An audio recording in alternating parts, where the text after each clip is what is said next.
Podcast Express, and we're talking to whoever's listening out there. Welcome to 5 Minutes of Trouble, the only podcast on the internet that discusses the John Carpenter film Big Trouble in Little China 5 minutes at a time. I'm Josh Horowitz from the Wing Kong Exchange. And I'm your co-host, Brett Stillo, still in the passenger seat, still looking out the window. There goes an In-N-Out burger. But we have two special guests on board the Podcast Express today. And these are our friends from the Airport Minute. We have Jim O'Kane and Mark Cerulli. Welcome, both of you. Howdy. Thanks for having us. Hey, thanks for having us. Yeah, it's so great to have you guys on the show. Yeah, this is fantastic. Yeah. Are we your oldest guests now? I think we're. I know we're about the oldest podcasters, but I think we remember this movie coming out when it originally aired. So it's maybe a rarity nowadays. Well, I'm in the same boat. You know, I went to go see it opening weekend, so you know, we can discuss the AARP angle. Yeah. A little later down the line, but you know, hey, you know, the beauty of podcasting is no one can see you.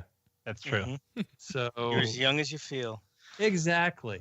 It's the fountain of youth that is the podcasting world. So, but yeah, thanks for being on the show, guys. I'm really excited. Yeah, we've been listening to Airport Minute, and it's a great new podcast.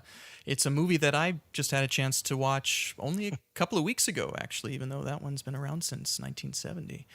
You and me both.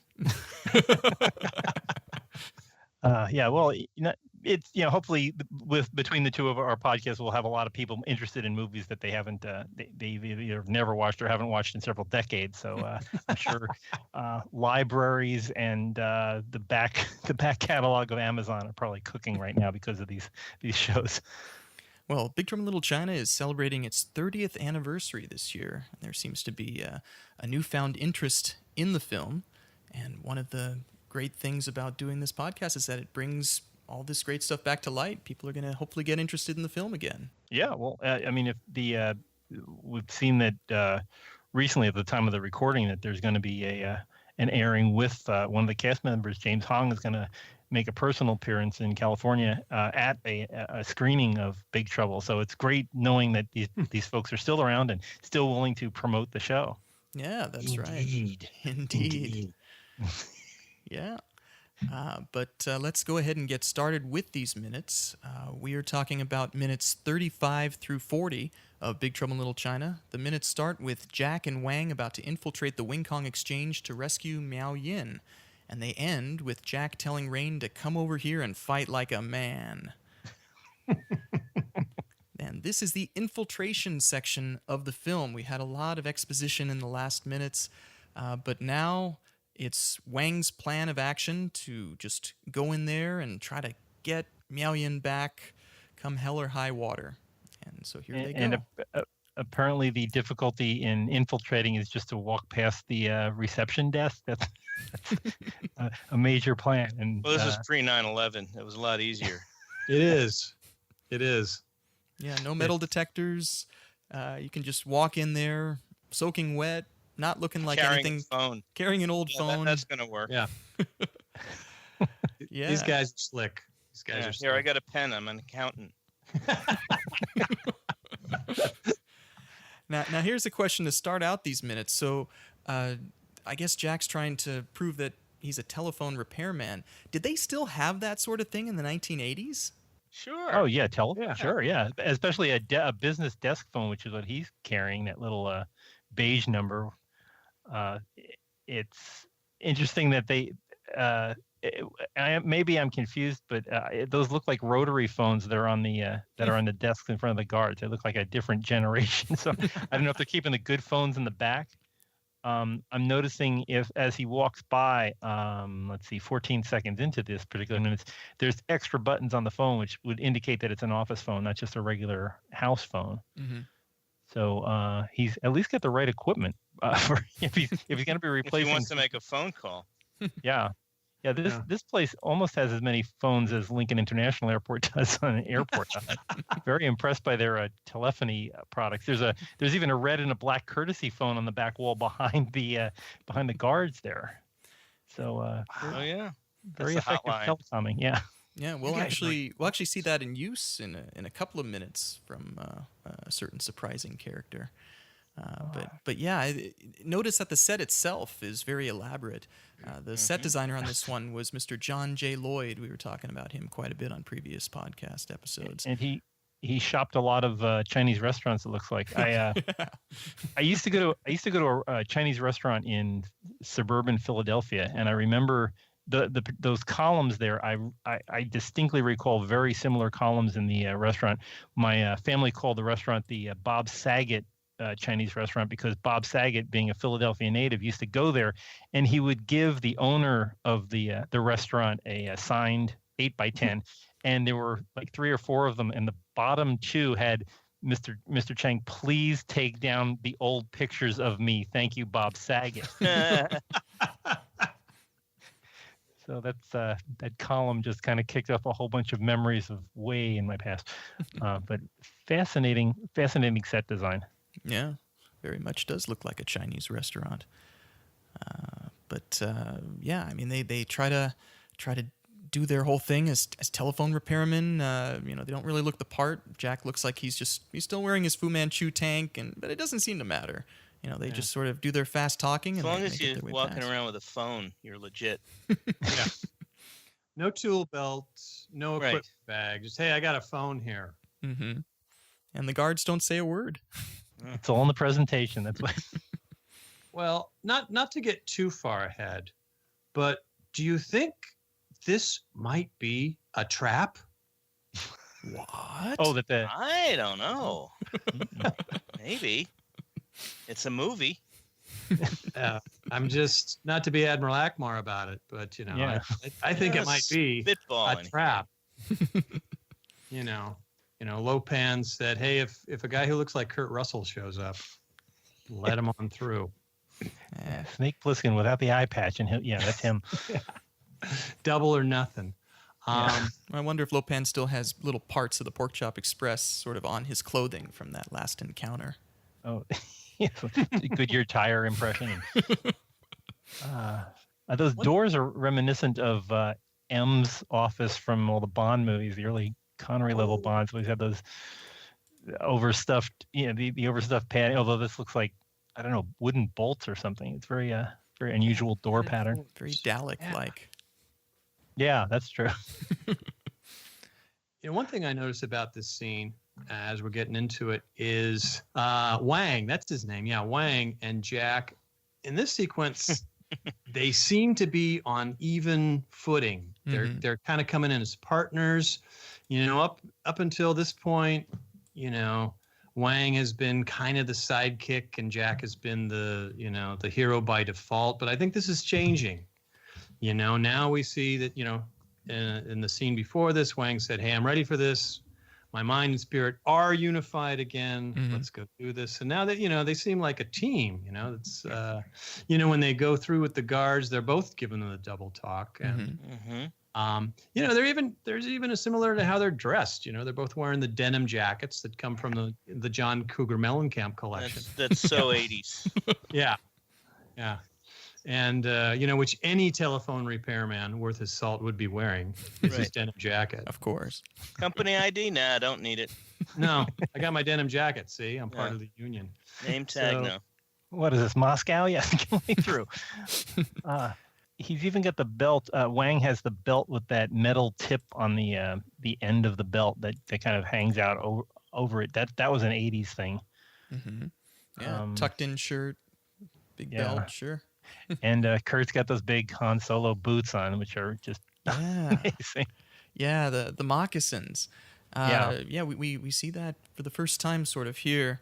Interesting thing about that, I mean, I've been running a website for years for Big Trouble in Little China, and people would contact me asking about various bits of merchandise or clothing items in case they wanted to dress up as Jack Burton. So yeah, people did ask me about that one. I used to know a place that actually sold them. And they weren't cheap. They were like $300, these custom-made moccasins, with the laces and everything, but it looked just like what they had in the movie. How are they in water? I mean, we're getting a little ahead, but I'm just thinking, wow. Oh, yeah. Well, it was raining out. That's true, yeah. So I guess on the if it rains from the outside and it doesn't get above the level of your knees, I guess it's okay, but just put a pondering.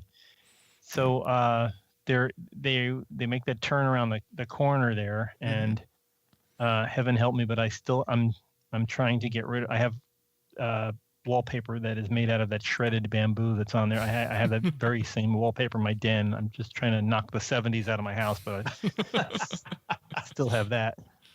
It has. Is its it charm. possible there's a secret passage behind there? I'm gonna have to go check. It could be behind my 20 Buddhas. I'll have to check behind there. Next to the Chinese letters that say "keep out," right? Yeah. Have you been keeping a Buddha count? Because I would think that it would be interesting to find out exactly how many of these little guys are around. That's what we need to do, Brett. We need to go back through the minutes, count all the Buddhas that we're going to see in this film. There's got to be over 100. This is if we really want, if our listenership is building, we'll have somebody do that for us. Yes, write that We'll in. just say, gee, I wonder how many Buddhas, and How do I get in with these get guys? sex. The Buddhas frame by frame. Well, Jim and Mark, I have a copy of the W.D. Richter screenplay, which I've been bringing up a couple of times throughout these episodes. And there's a few scenes that weren't mentioned. One of the ones that was part of that for here, Jack and Wang travel through the administrative wing of the Wing Kong Exchange, and Jack notices a Manager of the Month photo on the wall. And he's looking, he says, "Oh, this looks familiar," because it turns out to be the Storm Rain wearing a suit and tie. Oh, okay. Wouldn't that be force of nature of the month? I don't know. Well, wow. That's similar to. I mean, I love Richter's scripts and things, and that's kind of like bumping into the watermelon with the electrodes and the Buckaroo Banzai. I was wondering. I really don't know the background of how Richter got involved. He did the adaptation here, but was he called in late for a rewrite? Or I understand about the Western versus the modern. Mhm. Was that the only reason he was brought in, or is it because the Carpenter needed more of the script punched up? He was brought in by the studio itself. They didn't like the Weinstein-Goldman script, and they asked them to change it to a modern-day setting. And when they didn't go for it, then Richter was brought in, and he did it. But what was his relationship with Carpenter? Did they get along? Because it seems like Carpenter really filmed this very well, like a Richter-styled storyline. It seemed like he didn't have too much of a problem with it, at least just from what came out on screen. As far as I know, they got along pretty well. I mean, Brett, did you ever read anything about that? No. I mean, the only thing that comes to mind, going back to minute 15, it's no indication of tension, but there's the great initial dialogue between Jack and Gracie. Yeah. That you'd think was scripted. It's very tight. It's very bam, bam, bam. But then you, Josh, you said that no, that was improvised. Yeah. Yeah, it sounded kind of Richter-esque. I don't know if have you ever seen the movie Late for Dinner? Oh no. No. But I know of it. Oh yeah, if you get a chance, watch Late for Dinner. It's a rom-com science fiction. It's along the lines of I can't remember. There was a movie, the fellow that was in The Mummy, the comedic guy. He was George of the Jungle. Brendan Fraser. Brendan Fraser. He was in a movie where he was like locked in he was in a fallout shelter, and he falls in love with Alicia Silverstone, and it's like he wakes up after 30, 40 years and he's in the modern. But it has that they jump ahead. I don't want to spoil too much of the story, but it's two guys that are on the run from the police, and they get captured by a guy who puts them in suspended animation for 30 or 40 years. And this guy has to go back and find his family who have lived their life without him, and it's a romantic comedy. But a lot of the interactions between Marcia Gay Harden and I can't think of the other the guy that Peter Berg. Peter Berg, yeah. That. Yeah, and a lot of that byplay seems a lot like the thing here between Jack and Gracie. But now you're telling me that it's improv, so I was like, well, actually, maybe Richter got the idea from watching this movie. Just that Howard Hawks kind of thing, that's fighting, but they're in love, that kind of stuff. Mm-hmm. Or who knows? Maybe even though it was improvised, maybe Richter was on the set, and it could have been Carpenter, Richter, Russell, and Kim Cattrall. Kim Cattrall. Yes, sure. Yes. How could you? Sex in the City. Kim Cattrall. But Was this Was this before or after Mannequin? I don't remember. This was before, I believe. This was right after Oh. Porky's and Police Academy, I think. Oh, okay. Yeah. Oh, yeah, that's right. She was in Porky's. Porky's. I forgot. There's a film crying out for a minute treatment. Yeah. I don't know. This is titled The Porky's Minute. Oh. It kind of makes me want to take a bath. Mm.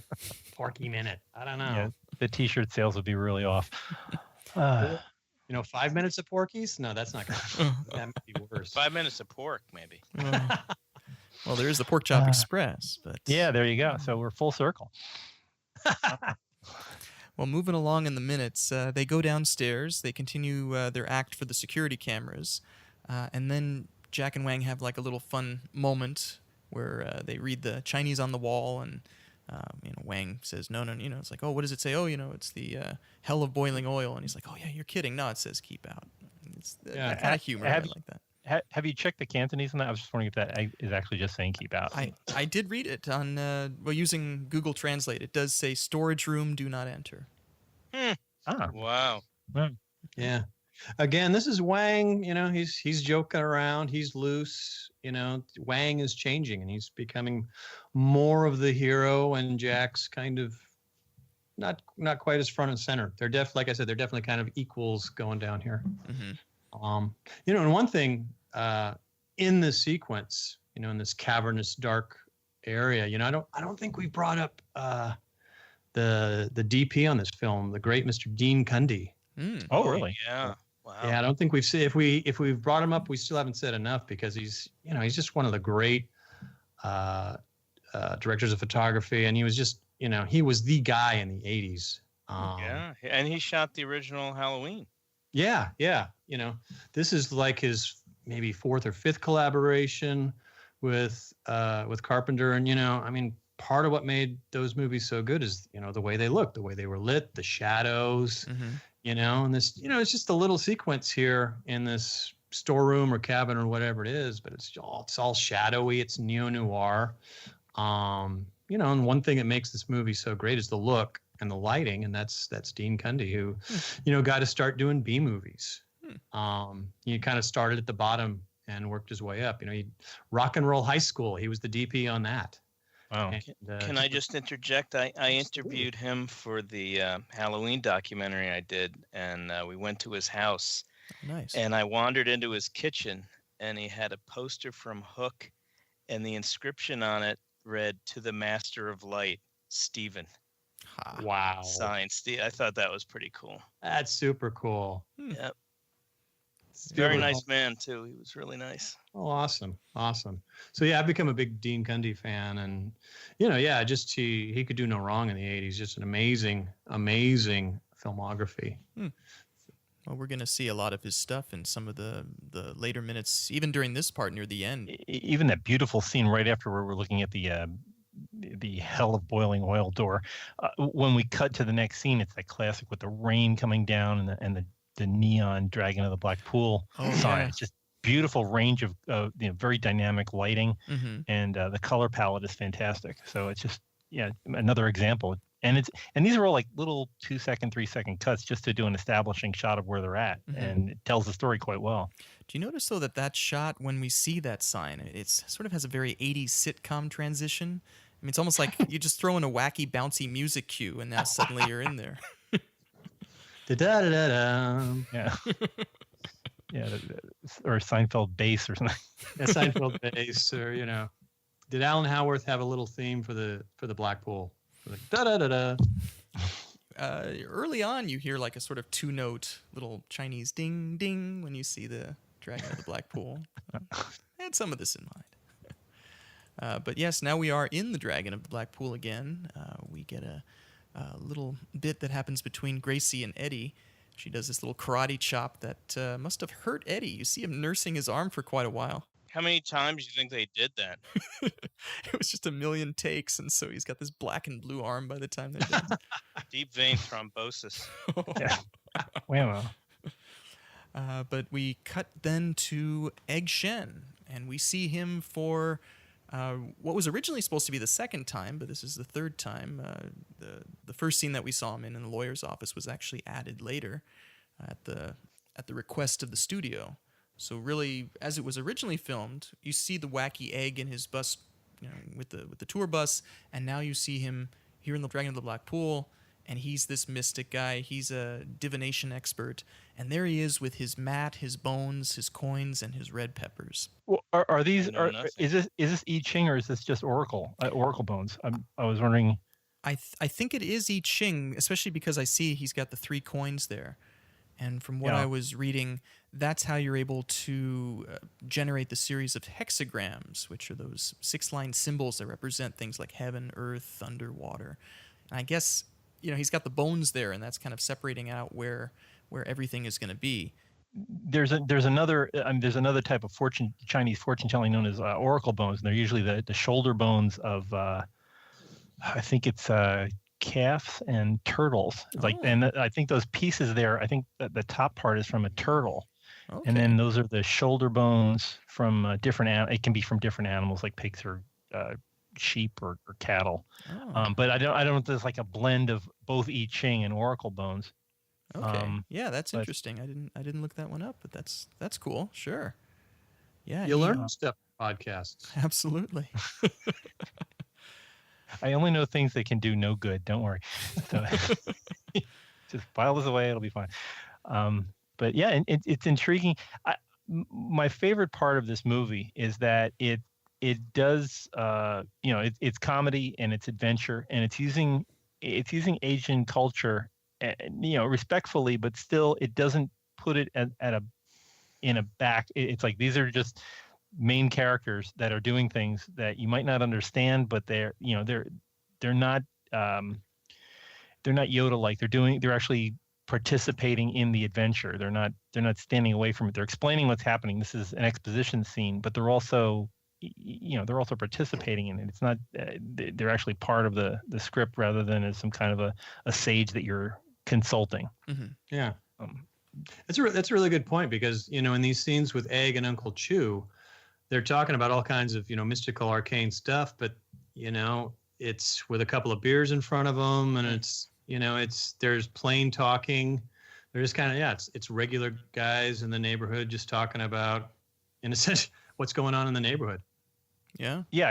They're explaining like Eastern philosophy, but from a Western attitude. They've lived in San Francisco most of their lives, and they're California homeboys, and they want to explain this is what they brought over with them. And that line that he had about the salad bar, saying that you just take what you want and you leave the rest, and it's just really great storytelling, and it's enjoy. And these two guys are pros. That the way that they act, you're invested in the scene. You don't think they're reading a script. And Egg's little seersucker Jack. I mean, he looks like he's a bit of a carnival barker, but he knows what he's talking about.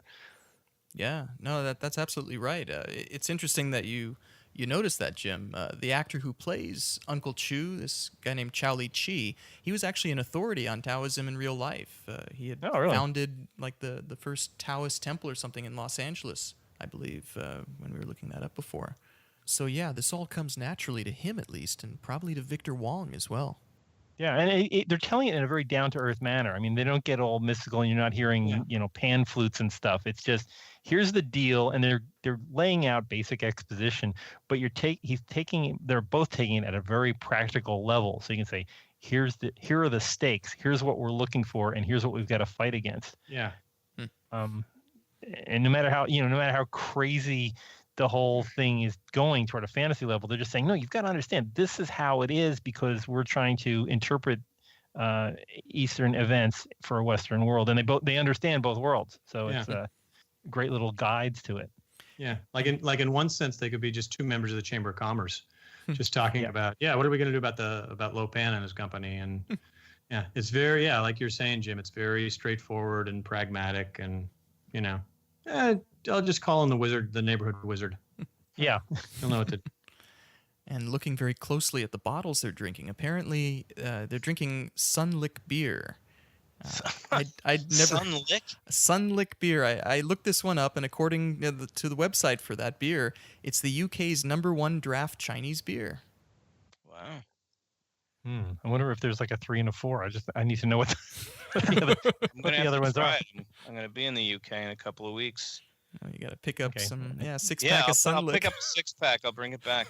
Don't forget at to the very bring least, your shoulder salt bones from and your just coins. lay it out on the table. Mm-hmm. Mark Cerulli for Sun Lik.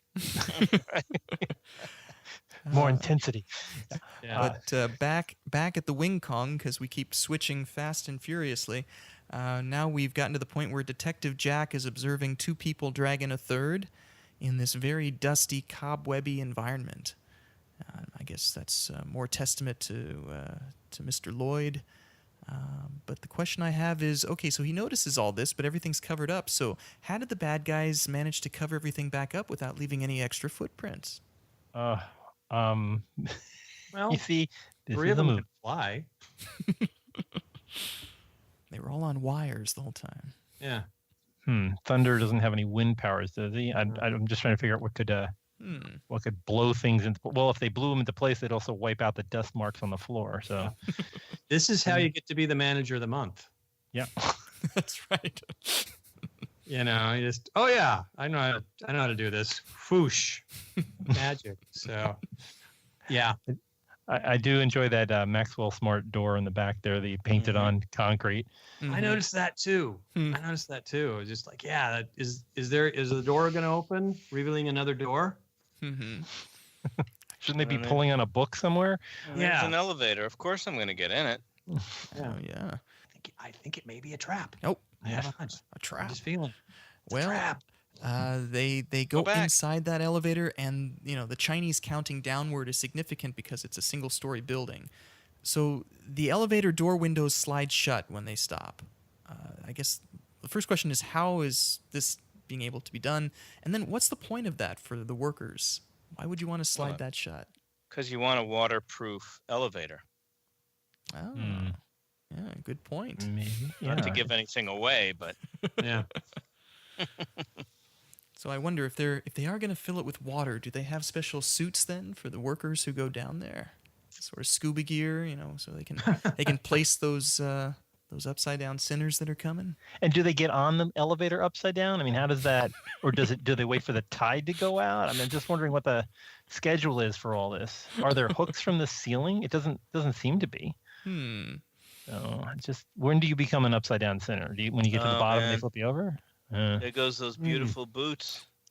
And Now, he's I also was Good. going to say I read that Fox rushed this movie into production to get out ahead of The Golden Child, Yes, that's true. and yet that actor James James Hong. Yep. Hong, James Hong. he was in The Golden Child as well. Mm-hmm. Yeah, he that must have been awkward. had his foot in both worlds. Well, this is something. Oh, what were you I going to didn't say? hate. I didn't hate the. Did you guys see it? Haven't seen it since it came out, so Right. it is a vague memory. Yeah, yeah. And I had an Eddie Murphy story about that a couple episodes back, but you'll just have to go back to episode 5 to hear it. But Mark, this brings something up because Hollywood, Golden Child, Big Trouble in Little China, and maybe throw in Year of the Dragon.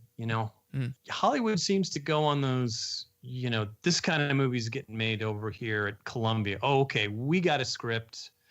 Can you give a little background as to how that works? Is it Lemmings? Is it a flash flood? I mean, it does seem as though there's a suddenly you see I don't know, 3 Mummy movies or they Well, they they come usually in try close to avoid that. Maybe back then they would do it. Now I think if they got wind of a similar movie that was far ahead in production, I think the other company would probably just back off.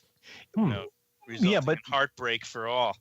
But if they see a movie that is successful, I mean, look at the Marvel Cinematic Universe, and all of a sudden DC rushing 12 or 15 movies out, getting ready to we got to climb on board that bandwagon. Yeah. Was there a particular Asian adventure movie that would have kicked this off, say, a year before? That would be 1985 or 4. And maybe that was Year of the Dragon. okay, so Wang was in Year of the Dragon, wasn't he? Yeah. Yeah. Yeah, Yeah, Dennis okay, Dunn. so Yeah. get There's that a- guy. think And, he- All I think three. he got picked on in junior high school. I think all the character. Well, no, and not when everybody else in town is, That's true. as the name. I'm just trying to. I'm looking at Kim Cattrall about 3.5 minutes in, and I'm trying to figure out if she's wearing a wig. That does look very. We've been looking at Jacqueline Bisset's wig in Airport, It's and it the looks same like, wig. Yeah, probably. They were good friends. They washed it out, and there you go. Yeah, but I'm just looking at the part in her hair. It looks very wig-ish. I'm going to rush to the defense of Miss Cattrall, especially since I forgot her name 10 minutes ago, and say that that's just, big hair. It's 1986. Yeah. Probably just a hell of a conditioner and some teasing. And I think that's 100% Cattrall there. Okay, I'm just that part in her hair. It looks like the hair they've crossed over each other. There's kind of a thatch on that part. That would be the clue for me, but who knows? Yeah. Well, the only thing we know is that she has contacts instead of green eyes, though. That's right. Oh, okay. You know what I like here is, she is enthralled. She's buying into it. Whereas Jack goes through the whole movie fighting, no, this can't be happening, even when it's happening. Yeah. She buys into it real quick. Okay, so Lopan's a ghost. All right. And you see how engrossed she is, and it's making sense to her. And she's more involved in the community, though. I mean, Jack is a hit and run guy. He drives the Pork Chop Express back and forth, but all he sees is what's getting unloaded. I don't know. I think she's more immersed in the culture and immersed in, these people should be taken seriously. Yeah, That's that's right. a good point. That's a good point. But she's very ready to accept the fact that, I think for her, yeah, like with what you just said, it's like, okay, well, that explains a lot about Lopan. He's never seen, he's an enigma, and, strange things have been happening. So yeah, he must be a ghost. And I just thought that was interesting how she's ready to, go along with it. Mm-hmm. In the screenplay, there's even a line where Gracie talks about yin and yang when there's some discussion about the positive and negative furies, and then in the screenplay, Uncle Chu corrects her, saying that it's not yin and yang; it's called Shen and Kui, the two components of the human soul. Shen is considered the positive spirit, and Kui is the negative. And then at that point, Gracie comments that, "Oh wait, Egg, your last name is Shen also." And then he says, "Oh well, that's just a strange coincidence, isn't it?" And they say that Lopan is all Kui and no Shen. Wow. So he's kind of the mirror universe version. He should have. Well, he does have a goatee, so that all fits. The good and bad. I mean, in this particular universe, Egg being. But what is Egg carrying in that scene where they're all seated at the table? He seems to, like he's holding chopsticks in his right hand, but in his left hand, it looks like he's holding a bamboo stick. I don't know, or a piece of a bamboo. I don't know what that is that he's, or maybe a ginger root. I can't figure out what that particular thing is that's in his hand. Oh well, just one of those bizarre little things. Soda straw. Well, Linus had his blanket. Yeah. Oh wait, no, actually, I do. I think I know what it is because they mention how he's smoking a pipe quite a bit, and I'm looking at it now around 3 minutes 24, and that could be his pipe, maybe. Of course, it's filled with opium. Maybe, I don't know. He's getting all these, and then let's see, 324. Okay. Oh yeah. Okay. Could be. So we get out of the exposition part, and we're back in Jack and his major plan to take the roof off the elevator. Yeah. Yeah. Notice he sheds his jacket again. Now he's showing his tank top and his guns once more. Yep. And Yeah. what guns they were. Yes. Gunny guns. And that super mullet. That's nothing screams 80s. How many times did Goldie Hawn run her fingers through that? As far as mullets go, going back to the day, it's a respectable mullet. Yeah. That's a good mullet. We could point out, like Wayne Gretzky, maybe not. Was it the football player? Was it Brian Bosworth? Oh. The Boz. I was on the Seahawk for a while, and then he got into action movies, and now that's a mullet, total hair. Now, and this is a carry. He had the mullet in Snake Plissken, right? I mean, I think I recall. Yeah, I think there's so. and I can't think of any movies between, say, Escape from New York and The Computer Wore Tennis Shoes. There's like this dead zone. That maybe he had movies in there, but I don't know what they were, and I just don't know what the conversion. Because before that, The Computer Wore Tennis Shoes, he had a haircut best described as Jimmy from That Thing You Do. He had just that super Don Grady swoop of hair. I just was wondering when that change happened, but I don't recall any movies of his in the, say, mid to late 70s. I think that was a hairstyle known in Hollywood at the time as the Finlater. Not blonde enough, not golden god enough. Little in-joke for you Airport Minutes fans. You'll understand it. Yeah, tune in if you get the chance. He was in The Thing. Was that before Big Trouble? Oh, No. yeah, that was 82. Yeah. I mean, that was more, well, he's kind of wearing a hat through most of it, Yeah. but kind of like this sort of shaggy, unkempt thing. You know what? I remember Russell's hair like in the late 70s and early 80s. Yeah, like in, I don't think he had a mullet in Escape from New York. It was that sort of, swept back, parted in the middle. Jeff Bridges had the same haircut about the same time. It's actually, I think he had that haircut when he was the dude in Lebowski. It was, kind of like Harrison Ford's Han Solo mop, sort of. Just tousled. Yeah. I think When was Stargate? That was much later. That would be in the 90s somewhere. wouldn't Early it? 90s, maybe. Yeah. So He was more military crop cut at that point. The mullet was far gone. yeah. Patrick Swayze had officially taken over the mantle of Hollywood mullet at that time. So, And I think Fabio would have come after that, right? Yeah, that was like a 0.3 on the REO scale. But let's see. We get a great line by Wang. After he says, at least we know where we stand in deep. yeah. Yes. And that great lighting where he's got the Bic lighter, and that scene. It's supposed to be lit just by the Bic lighter, and it just again the great cinematography there. Beautiful to watch this movie. You can watch it with the sound off, which I'm currently doing. Just the general illumination of focusing on the action right in the middle of the screen there. That Bic lighter kind of leads your eye. Mm-hmm. Yeah, good point. Yeah, this really cool sort of top-down camera angle. I wonder how cold that water was. If they heated it up for Kurt, or That's a good question. It's fresh water. The way you can tell is the size of the bubbles. The bubbles are freshwater bubbles. So even though he's saying salt water, that's a freshwater tank, Oh, which makes sense. wow. Oh, Wow, I love he does that little weird swim. Oh, they're gross. Ew, ew.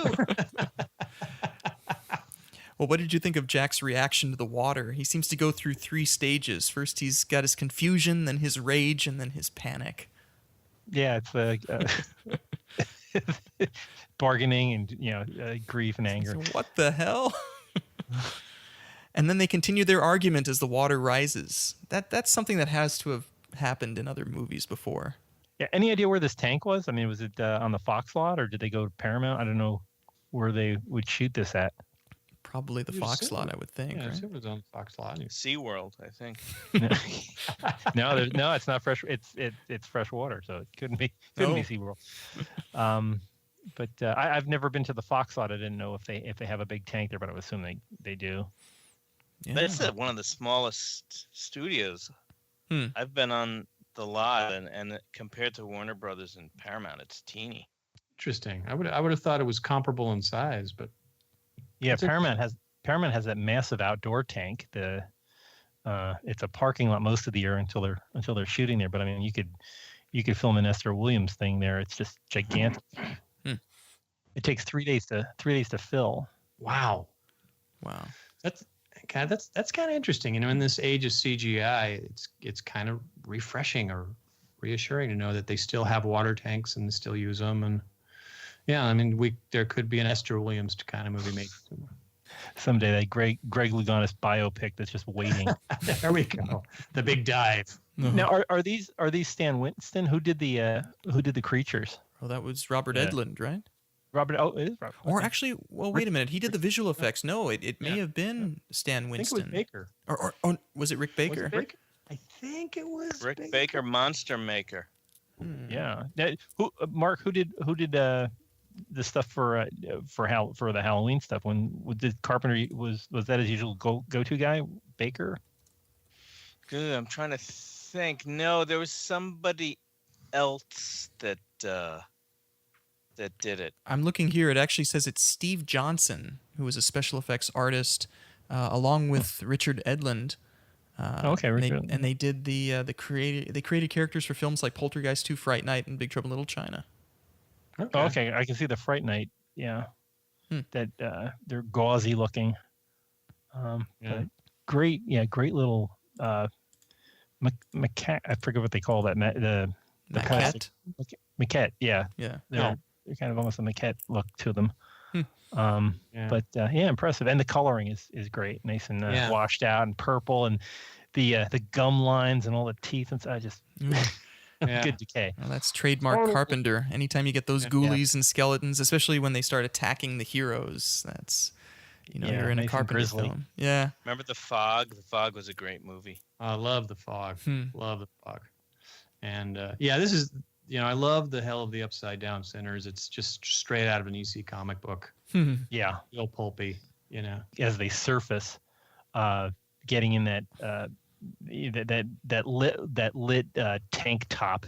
That's just fantastic, and it carries through the same design as the doors. Remember, the doors had bolts on them. It's the same bolts that are on the ceiling. Yeah, I almost feel like they're surfacing in the Nautilus for a moment. Yeah, they're bouncing the light off the surface of the water, so it gets that ripple effect on the ceiling. Now, I'm wondering if that's salt water there, though. It looks. I mean, if you're looking at the suds, the foam, that looks like saltwater foam. So I don't know if they've switched to a different location when they're filming this, but that's saltwater.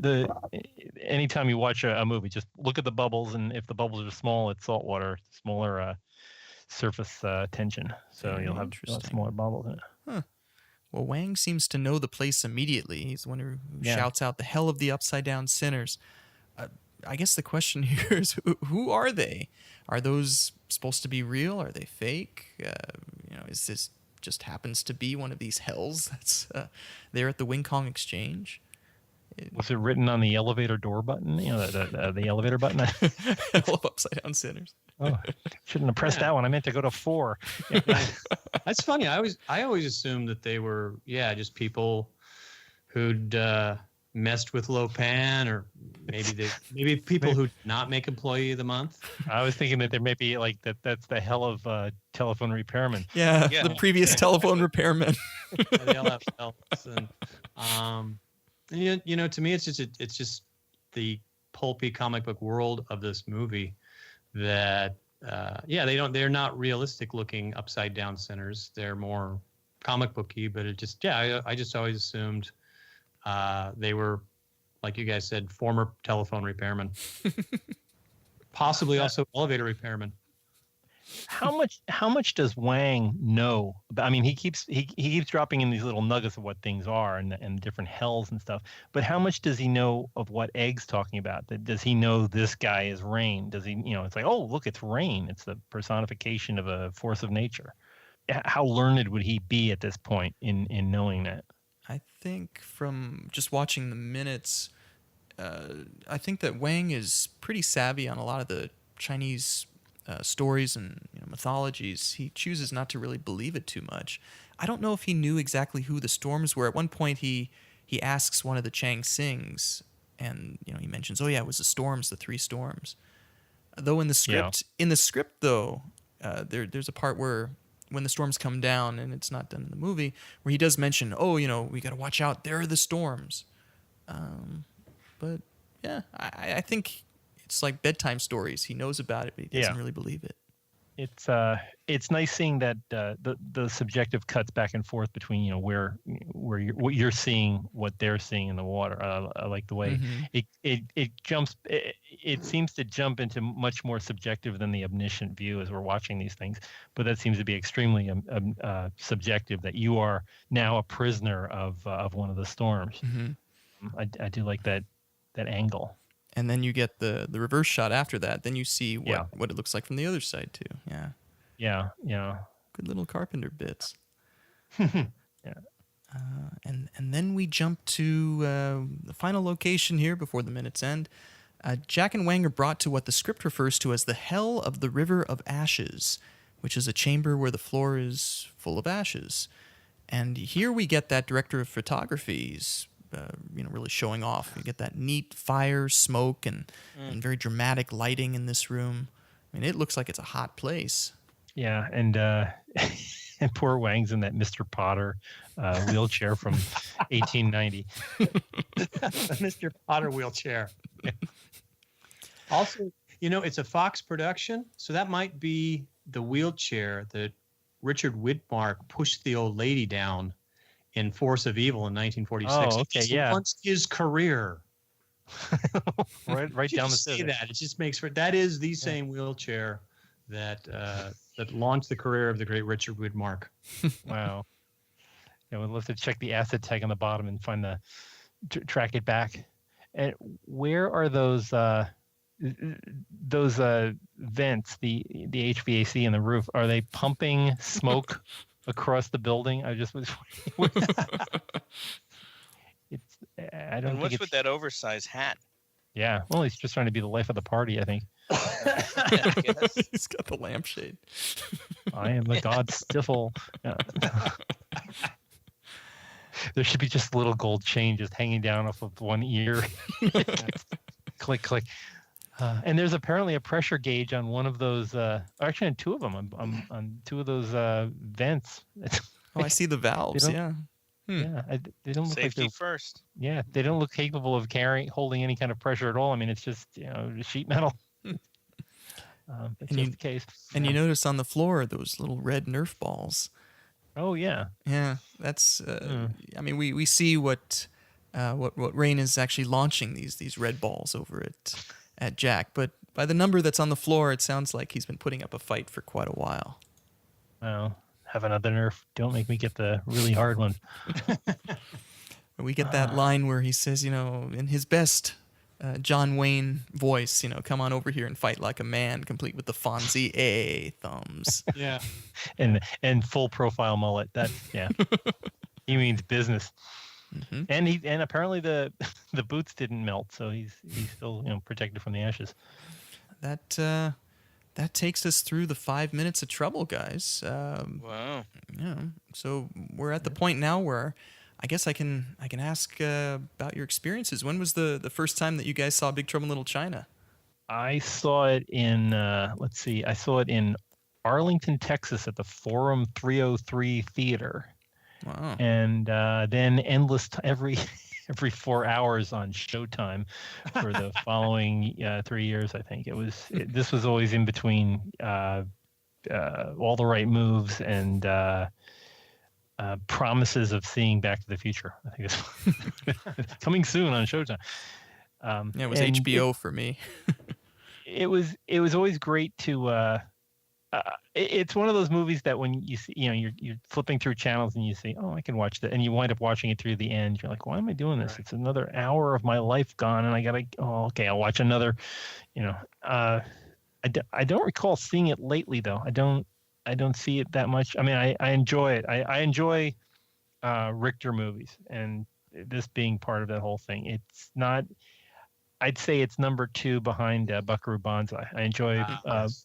Banzai the most, and and Banzai's kind of tied with Late for Dinner. It's great if you haven't seen the movie, and most people haven't. I'm sure it's out there somewhere. Yeah, but watch the movie Late for Dinner. It's a very funny. It has the same world sense that this does. It's just kind of like these two guys going through life, and a lot of crazy things are happening, but they talk to each other as, "Oh, this will be normal. I guess I can deal with it." And it's just very unreal circumstances, but you still have the main characters seem to be trying to make sense of it. So it's an enjoyable film. And that's where this hits me. The characters, you don't identify with these characters, but you love them. You care about these characters. You're really I think the humor comes from the fact that they try to make things normal and twirl, Jack tries it by using every single cliche he knows, every movie line he can yell out. Like, this isn't going to do it, pal. Yeah. But Yeah. but he's a likable guy, and he's a flawed hero. So If anything, his one-liners make the situation worse. Like, yeah. one thing I know I would never do in a bar was say, "Come over here and fight like a man." Yeah.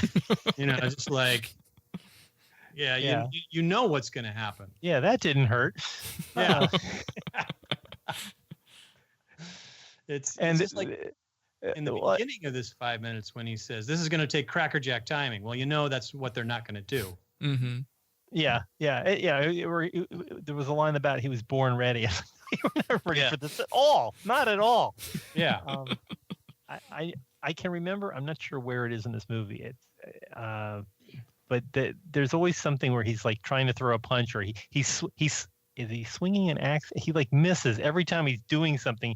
It's not effective. It's just like it's always a swing and a miss. Mm-hmm. And that's the lovable part about Jack. He's just and you pick, actually maybe that's the only projection you can have, because we've all done the wrong thing. It's like if you put us into the movie, you wouldn't be Han Solo. You'd be more like 3PO getting dismantled. That's where Jack is kind of a 3PO who thinks he's Han Solo. Nice. And Mark, I understand that you haven't had as much exposure to Big Trouble in Little China. What are your thoughts about this film? I absolutely love the way it looks, and love Kurt Russell. And I'm gonna have to really rewatch it after this. Mm-hmm. Good. It's it's definitely a movie that, like I've said, the first time I saw it, I had trouble liking it. And, it's just one of those movies, you got to watch it a few times and it grows on you. Do you spend a lot of time with people who haven't seen the movie, and you don't look at the movie, you look at them like, are they liking this? I hope they're liking this. I don't know what I'm going to say if they don't like this movie. Well, we've kind of found that most guests usually have the same type of opinion, having seen this maybe once or twice. They don't really get it the first time, and then they go sort of rewatch it, kind of like Big Lebowski or something like that, and then it starts to, like Brett said, it really starts to grow on you. Yeah. For me, it was a little different, just because my first exposure to this film was back when I was 10 years old, and I guess I didn't know any better. I just thought it was hilarious and it had great action and everything.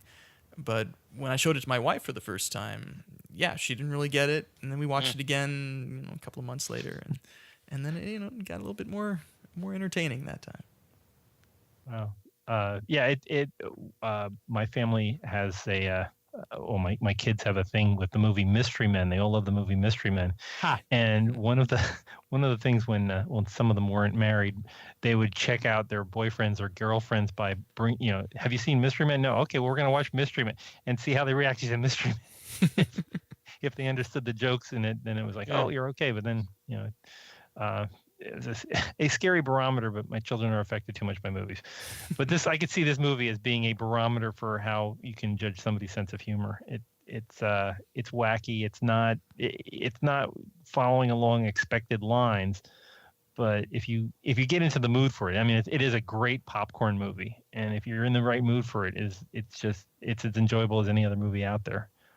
So hopefully people listening to your podcast will check it out. One of the better things of this movie and most Richter movies is there's so many other paths. I mean, you're looking down corridors and other things going on, and you're saying, what's going on there? And then they just never get back to it. And you're like, I wonder what that was all about. And what was the deal with, like, the room with all these different Buddhas, and what is that all about? They never explain it, but that's nice. It's a little mystery, and you're like, there's a whole story behind that too, probably.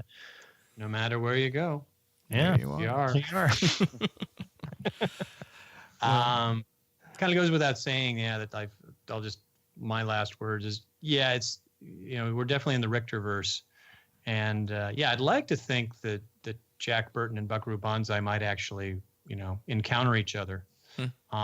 Here's one for you. In Buckaroo Banzai, when he steals the motorcycle from the back of the semi-truck, that truck was driven by Jack. Oh. Ooh.